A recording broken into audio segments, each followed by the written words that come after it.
Oh my God, he has a gun. His gruesome acts are followed by a cryptic letter to the San Francisco Chronicle. Dear editor, this is the murderer of the 2 teenagers last Christmas at Lake Herman and the girl on the 4th of July. Robert Graysmith works at the San Francisco Chronicle as a cartoonist and happens to be in the editorial room when the first cipher comes in. I want you to print this cipher on the front page of your paper. He wants his code in the afternoon edition. And becomes fascinated by it immediately. Graysmith, don't you have a cartoon to finish? And I think first it's fun, and then slowly as they start coming in, and as the city of San Francisco becomes obsessed with the case, and once it's printed and it's public, he just becomes fascinated like any kind of obsession. Gripped by the coded messages, I like killing people because man is the most dangerous animal of all. Graysmith allies himself with the paper's star crime reporter, Paul Avery. Sweet mother, what are you drawing? Kid at the lake? This is what he said the Zodiac was wearing. Oh, that's a hell of a getup. He definitely looks up to Paul Avery. He was sort of like very charismatic and really funny, and at the same time I think had a real dark side, and I think Robert just wanted to be kind of a part of the cool team and cool kid. What's the story with the kid? He seems a little like touched or medicated. Graysmith. Yeah, right. He's a Boy Scout. He doesn't smoke, he doesn't drink, he doesn't curse. And he's back. The bizarre case quickly attracts San Francisco PD's finest. Dave Toski is one of these kind of career cops who started at the bottom. He's really a blue-collar cop. He was also a very well-liked and respected cop at this point, and very well-liked by the media. And so he caught this case, and it was a big case, obviously. It was kind of a right place at the right time. Lighting's the same over here, so maybe I see someone walking their dog. You don't want any witnesses, so you tell him to go down a block. Pulls over. Away from the put it in park, because I'm smart, and I don't want him hitting the accelerator when I shoot him. Dave just really felt like he had a huge task to catch this guy. I mean, America hadn't experienced anything like this, and it was terrifying. I shoot him on the right side. He slumps right. Maybe you've got your hand on his collar when you shoot. All right, so either way, I just dump a quart of blood in the front seat. Ironically and sadly enough, the one thing that you could take them to task for was being too by the letter of the law. What happened was because everyone needed a warrant, and there were different counties, and there were different, and the red tape that followed, you know, I think it was impossible for these men to solve this case. And the reason why someone like Robert Graysmith gets as close as he does is because he doesn't have to deal with all that stuff. I can't allow you to help. I can't discuss the case with you. I can't give you information, and I certainly couldn't tell you to go see Ken Narlow in Napa. N-A-R-L-O-W. These guys didn't know what they were dealing with, and they didn't know what they were dealing with profoundly. The conduit for being able to understand Zodiac ran through the newsroom of the San Francisco Chronicle. If you wanted to get to Zodiac, you kind of had to wait till the Chronicle called you. Gentlemen. Dave. Paul, where's his shirt? Right there, boss. They bring those letters in, they would photograph them first, and then they would call SFPD and say, hey, we got a new one. Read the last part. School children make nice targets. I think I shall wipe out the school bus some morning, just shoot out the front tire, and then pick off the kiddies as they come bouncing out. And they printed handwriting samples. A newspaper would never, ever print the handwriting of a serial killer on the front page of their paper, because it makes it impossible then, from then on, to tell whether or not somebody can look at that and forge it. I say let's go front page. If he kills 12 people, it's not our fault. It was inconceivable to them at the time that anyone would do that kind of thing. And the state of technology at the time did little to help matters.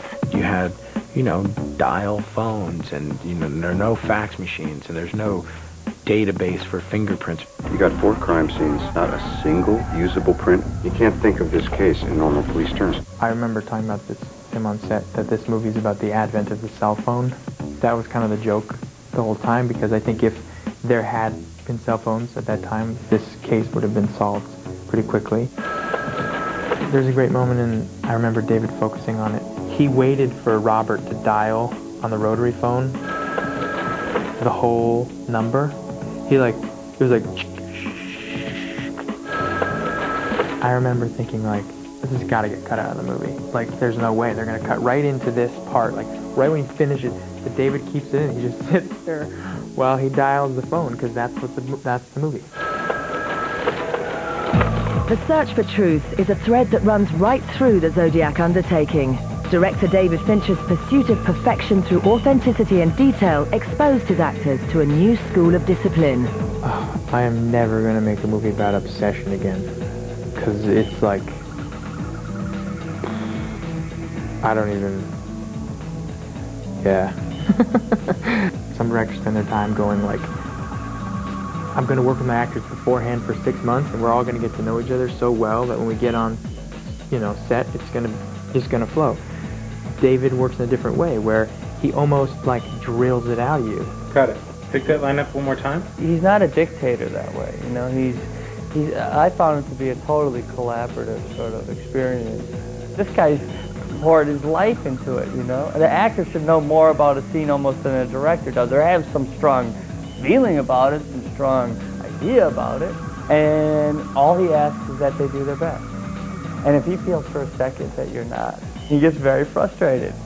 Because he's like, I'm here, I'll sleep in a sleeping bag if I have to make this movie every moment be perfect, and this is our shot, guys. This is our shot of eternity. This movie's going to outlast all of us. And I'll sleep in a sleeping bag if I have to put that $500 on that screen.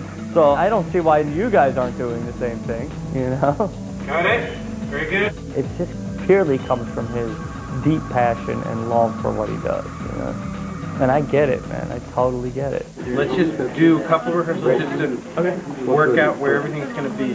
I don't think I fully appreciated everything he gave me. I could open a drawer on set, and there would be all the things already for my character that was mapped out by David. All the pens that Robert Graysmith had, the type of paper, the erasers he used. He's meticulous. I remember having pens in my pocket, and I had picked up a pen, and we did a couple takes, and David was like, is that a ballpoint that he has in his thing? And it was like, because there was like a little click on the top of it. I was like, yeah, I think there's a, and he's like, he wouldn't have a ballpoint there. He'd have a felt tip. Can somebody take that out? Can we delete the rest of those last takes? And you're like, oh my God. Got it. We're done. I get why he does it now. If you were to talk to me a couple, 6 months ago, I don't know if I would have understood why he was doing it. He paints with people, and it's a frustrating thing sometimes to be an actor in that process, but ultimately the end result when you see something that he's done is really extraordinary. It's an extraordinary painting that he's made. And so, with plaudits already flooding in and the O word making an early appearance in the press, the signs indicate that Zodiac will make an impact. But while the film will effortlessly both mesmerize and unnerve, it will also ask that the viewer give up any hope of true closure. Got any hard suspects? About 90 an hour, come up to around 500. It never occurred to me that we should go, you know what? I know they never found the guy who did this, but we should say they found the guy who did this, because otherwise people are going to be uncomfortable going to their cars. He's breaking the pattern. Does it allow for an audience to get their kind of, vengeance quotient? No. There's no evidence, Robert. What do you mean there's no evidence? You have him seen with the ciphers, the military boot prints, the bloody knife. All circumstantial. There's plenty of movies where the bad guy gets his. 90% of all movies that get made, feed that need. Do I have to do that? Dave, you made a mistake! Get away from the window. I don't feel a need to tell people that everything's okay. He started breaking all the rules of this particular genre. We have a serial killer where they don't catch a serial killer, movie where they don't catch a serial killer. And, I think that's pretty cool. He's like, I'm going to roll the dice on this one. Hello? Who is this? There is a twist with your head. That's the twist. Because when you leave a movie and it gives you the perfect answer, it's perfect. There's no twist.